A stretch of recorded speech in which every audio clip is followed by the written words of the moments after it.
இந்த மரத்தை இப்படி நட்டா முளைக்குமா? எல்லாத்துக்கும் தெரியும் மரத்தை நேரா நடணும் அப்படின்னு சொல்லி. என்னைக்காச்சும் யோசிச்சிருக்கிறீங்களா? மரத்தை இந்த மாதிரி நட்டாலோ இல்ல இப்படி நட்டாலோ இல்ல நீங்க மரத்தை இப்படியே விட்டுட்டீங்கன்னா என்ன ஆகும்னு யோசிச்சிருக்கிறீங்களா? அதாவதுங்க, மரத்தை நீங்க எப்படி நட்டீங்கனாலும் மரத்துல சிம்பிளா சொல்றேங்க, 2 சென்சார் இருக்குங்க. ஒன்னு டாப்ல இருக்கு, அதுக்கு பேர் வந்து போட்டோட்ராபிசம். இன்னொன்னு வந்து கீழால ரூட் கட் இருக்கு, இதுக்கு பேர் வந்து கிராவிட்ரோபிசம். அதாவது ஒரு மரத்தை நீங்க இப்படியே விட்டுட்டீங்கன்னா என்ன ஆகும் அப்படின்னா, இந்த போட்டோட்ராபிசம் அதாவது சூரிய ஒளியை மட்டுமே தேடுறது. அப்போ இந்த மரத்தை கொஞ்ச நாள்ல இந்த மாதிரி வளைச்சு அப்படியே நேரா மேல போக ஆரம்பிச்சிடும்.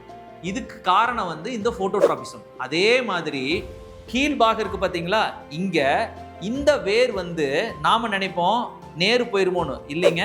அதையும் அதே மாதிரி கீழே செலுத்தி வேற வந்து நேரா போவிக்கும். மொத்தத்துல இந்த 2 சென்சார்ஸ்னுடைய வேலை என்ன அப்படின்னா, மரங்களை எப்படி வளைச்சிருந்தாலும் லைட் இருக்கிற இடத்துக்கு மேல அந்த கிளைய போக வச்சிரும். மண்ணு எந்த இடத்துல இருக்கோ அதுக்கு ஏத்த மாதிரி நேரா இந்த வேரை போக வச்சிரும். இதுதான் இந்த 2 சென்சார் செய்யற வேலை. மரத்துக்கு எவ்வளவு அறிவு பாத்தீங்களா?